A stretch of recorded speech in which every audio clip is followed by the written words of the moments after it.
AFC พอหู้ข่าวว่าน้องธิดาลาวจะไปแสดงอยู่ที่มุกดาหาร FC แฟนคลับร่วมตัวกันพร้อมที่จะข้ามโขงไปเซอร์ไพรส์น้องธิดาลาวว่าซันเดย์ทักทายสวัสดี FC แฟนคลับวัดสุผู้สุคนมาพบมาพ่อกันอีกแล้วช่วงค่อยคำยามแรงปัจจุบันนี้อุ้ยตะเวนแยงตาเพลงของพ่อผู้ศรีวิไลเนาะ4 โมงก่ายเคิงมาหน่อยหนึ่งแล้วท่านผู้ชมตะเวนพาดหน่วยภูมันหนาวไหมมือนี่ขนาดช่วงใส่ๆสิแก้เสื้อกันหนาวออกแล้วมันก็ยังหนาวอยู่แม่ทุกคนเลยหนาวเขาเจ้าบอกว่าจะหนาวตั้งแต่มือนี่แหละจนไปฮอดวันที่31ว่าซ้ำโอ้เข้าดาวโทษเฮ็ดจังได๋สิได้ไปหาอยู่หากินเนาะปลานี่ต้องได้บ่ขาดตู้เย็นเด้เนาะพักมื้อนึงแล้วก็ไปมื้อนึงหาปลามาไว้คันกรณีว่าบ่มีปลานี่โอ้จะเอาเงินใส่ไปซื้อของอยู่ของกินอยู่ตลาดตะลีท่านผู้ชม FC แฟนคลับบ่ค่อยได้กินฟรีน้ำมูกกินแต่ปลาเพราะเฮาไปหาเองในเมื่ออากาศหนาวแบบนี้มาหาก็โอ้ยออกไปหาบ่ได้ก็กินแต่ผักนั่นแหละท่านผู้ชมอยู่ทั้งสวนก็ปลูกผักปลูกมีเอาไว้เนาะเรื่องเล่าหัวข้อมื้อนี้เป็นจังได๋เนาะโดยเฉพาะคือคลิปนี้ท่านผู้ชมเมื่อประมาณ3 ชั่วโมงนี่แหละหลายคนก็คองคอยเนาะถึงเวลานาทีลูกสาวธิดาลาวจะได้ขึ้นเวทีใดอีกตื่มเนาะมีเวทีใดจะเชิญน้องธิดาลาวไปขึ้นเนาะเวทีใหญ่นู่นนี่นั่นยามใดน่ะทั้งลุงใหญ่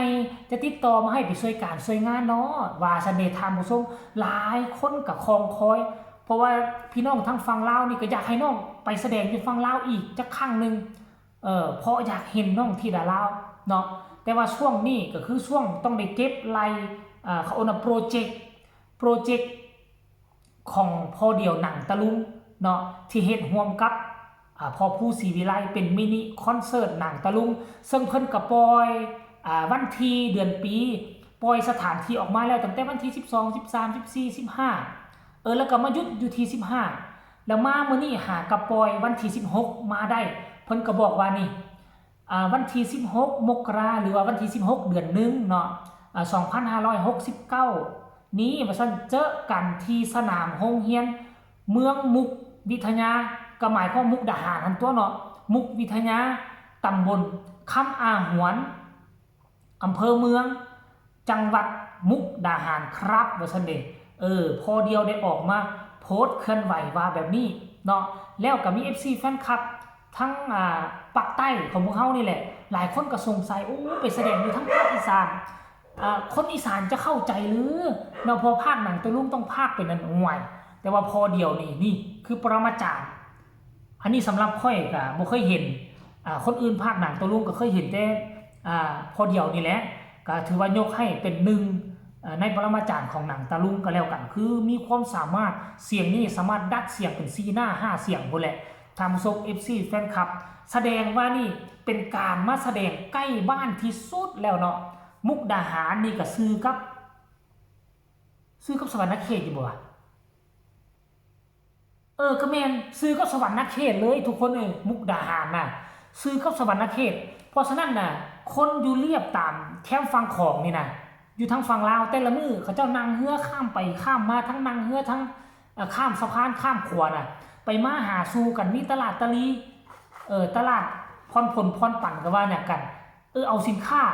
มาค้ามาขายแม้แต่กระทั่งวงใหญ่ๆที่มาแสดงน่ะเขาเจ้าก็ข้ามมาอยู่แล้วบ่ว่าจะเป็นวงสาวน้อยวงเสียงวิหกมาแสดงอยู่แคมป์ของย่ำใดนี่คนลาวเฮานี่ข้ามมาปะโถเป็นรถบัสพุ่นแหละท่านผู้ชม FC แฟนคลับอันนี้มันคือเรื่องราวดีๆที่จะเฮ็ดให้ FC แฟนคลับอยู่ทางฝั่งลาวได้หัวใจฟูขึ้นมาเดี๋ยวนี้น่ะเฮ็ดให้เขาหัวใจฟูขึ้นมาเขาเจ้ายังบ่จุใจที่น้องที่ดาลาวไปแสดงงานวันที่19หั่นน่ะเขาเจ้ายังบ่ทันอิ่มอกอิ่มใจยังบ่ทันจุใจที่ผ่านมาก็บ่เคยเห็นว่าศิลปินลาวจะโด่งจะดังขนาดนี้คันก่อนแล้วนี่ว่าน้องอยู่ทางฝั่งลาวก็คือว่าแจกมับบ่มีโอกาสที่จะออกจากต้นจากโคนแต่ยังโชคดีหน่อยนึงที่มาเจอฝีมือไอ้น้องคนไทยเฮาโดยเฉพาะคือพอผู้นักร้องก็เป็นอยู่ในค่ายดังอีกตื่มแล้วอยู่ในวงการมาเกือบ30 ปีแต่งเพลงให้ผู้นั้นผู้นี้ศิลปินหมอลำดังๆก็เคยผ่าน มือพอผู้ศิวิไลมาแล้วเพราะฉะนั้นโอ้โหเนาะขั้นกรณีมาทางหนองคายนี่เจียบ่เล่านี่ก็สิมีโอกาสอยู่ได้นั่งเรือข้ามไปแต่ว่าโอ้ยม่องเจียบ่เล่าอยู่ห่างจากโอ้ด่านก็เกือบ3-40 กิโลพุ่นได้ท่านผู้ชมเพราะว่าเฮาอยู่ทางแถวนอกอยู่ทางด้านในนี่เนาะประมาณ30กว่าพุ่นแหละอยู่ทางลึกเข้าไปคันว่าอยู่แถวเรียบแคมป์ของนี่โอ้คือสิไปมาหาสู่กันสะดวกสบายนะท่านผู้ชมซี่แฟนคลับเนาะเนี่ยอันนี้คือโปรเจกต์นะบ่แม่นเวทีใหญ่หมอลำที่เซิร์นขึ้นไปห่วมบ่แม่นว่าฮับเซิร์นนะอันนี้เป็นโปรเจกต์ใหญ่ว่าโปรเจกต์ใหญ่แหละสำหรับพอผู้ศิวิไลครับพอเดียวหนังตะลุงเนาะต่างฝ่ายต่างจะได้พึ่งพาอาศัยกันทั้งนั้นก็จะได้พึ่งทั้งนี้ก็จะได้พึ่งทั้งนั้นเฮ็ดให้กระแสของที่ดาราโดยเฉพาะคือครอบครัวศิวิไลมันก็จะกระเตื้องอยู่เนืองนิดเลี้ยงติดแบบว่ามันจะบ่หายขาดไปและโอกาสของน้องที่ดาราก็จะไต่เต้าขึ้นไปติ๊กไต่เต้าขึ้นไปติ๊กนะ FC แฟนคลับเนาะเดี๋ยวก็ไปเห็นอยู่ทั้งไอ้น้องทักปักใต้เพิ่นก็มาคอมเมนต์ว่าเขาจะฟังภาษาหนังตะลุงรู้เรื่องไหมว่าซั่นเด้หลายคนก็คอมเมนต์ว่าแล้วนี่พี่น้องทักปักใต้เนาะเขาก็งงในหนังตะลุงแต่เพิ่งบังเอิญเนาะพอเดียวนี่เพิ่นน่าจะพากย์หนังตะลุงเป็นภาษาอีสานเป็นภาษาอีสานเพราะว่าก็สมัยก่อนก็เคยได้ยินอยู่เนาะตอนนั้นพอเดียวนะกับอยู่ในภาคใต้ดีๆมีช่วงหลังๆกับเพิ่นก็มีปัญหา